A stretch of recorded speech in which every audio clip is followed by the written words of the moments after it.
Hello दोस्तों बात करते हैं इलेक्ट्रोस्टैटिक्स की एक और अच्छी प्रॉब्लम की। क्वेश्चन कहता है कि two identical spherical charged metallic spheres are hung by string and the strings make 60 degree with each other.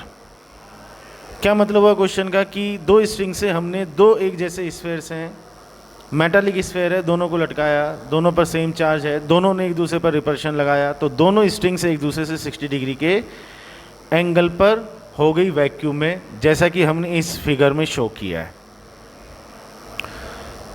When the whole arrangement is kept in a liquid, इस पूरे अरेंजमेंट को हम एक लिक्विड के अंदर ले गए, ऑफ डेंसिटी 0.5 ग्राम पर centimetre cube, the angle remains same.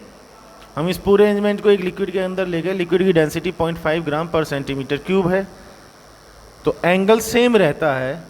Calculate relative permittivity of fluid, मतलब एप्सिलॉन आर हमको कैलकुलेट करना है।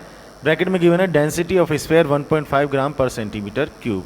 ये हमें स्फेयर की डेंसिटी गिवन है और ये हमें लिक्विड की डेंसिटी गिवन है।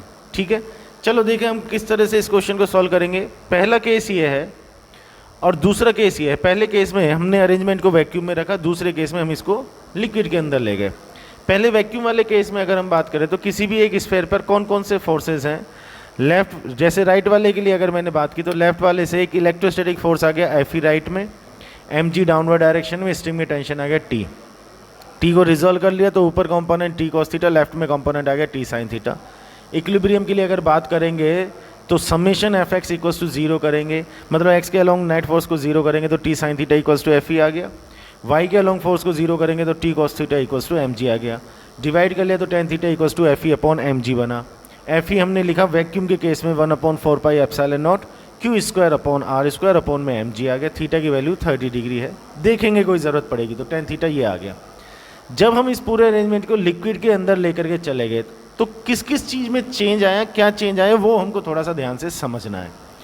लिक्विड के अंदर लेकर के जाएंगे तो दोनों चार्जेस के बीच में एक मीडियम आ गया। मीडियम आ गया तो जो फोर्स है, इलेक्ट्रोस्टैटिक फोर्स है, वो चेंज हो जाएगा, मतलब एफ ई की जगह हमने उसको एफ ई डैश कर दिया। एक बात, साथ ही साथ लिक्विड की वजह से अपवर्ड डायरेक्शन में एक बियॉन्ड फोर्स हो लगेगा एफ बी। दूसरी बात, तो ये दो फोर्सेस की बात समझना जरूरी है कि एफ ई की जगह तो एफ ई डैश हो जाएगा और एक beyond force F be upward direction में हो जाएगा। थीटा में कोई चेंज नहीं है, तो कॉमन सेंस की बात है कि थीटा अगर चेंज नहीं होगा तो दोनों स्फेयर के बीच का डिस्टेंस भी चेंज नहीं होगा, मतलब आर तो आर ही रहेगा।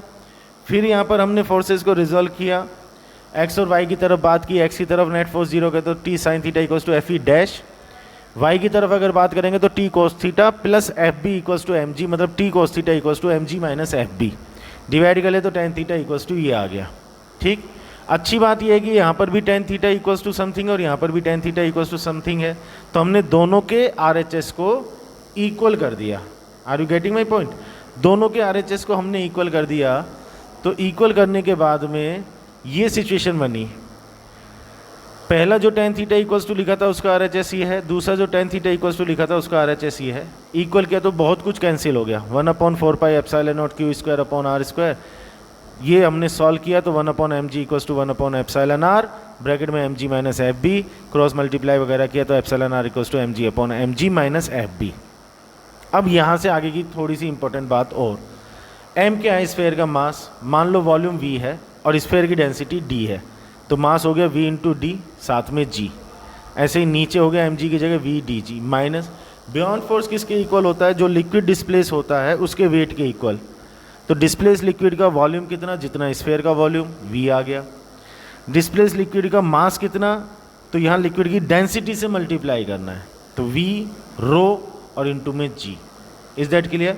ये हमने एफ बी मतलब बियॉन्ड फोर्स लिखा, बस इसमें से कॉमन लेकर के वी जी को कैंसिल कर दिया तो D upon D minus rho, D की वैल्यू 1.5, 1.5 माइनस 0.5 और सॉल्व किया तो 1.5 हमारा आंसर। ठीक है, उम्मीद करता हूँ ये सॉल्यूशन समझ में आया होगा। कमेंट बॉक्स में अपने कमेंट जरूर डालिएगा, चैनल को सब्सक्राइब करना ना भूलें। Thank you very much. Next problem में फिर मुलाकात करते हैं। Thank you.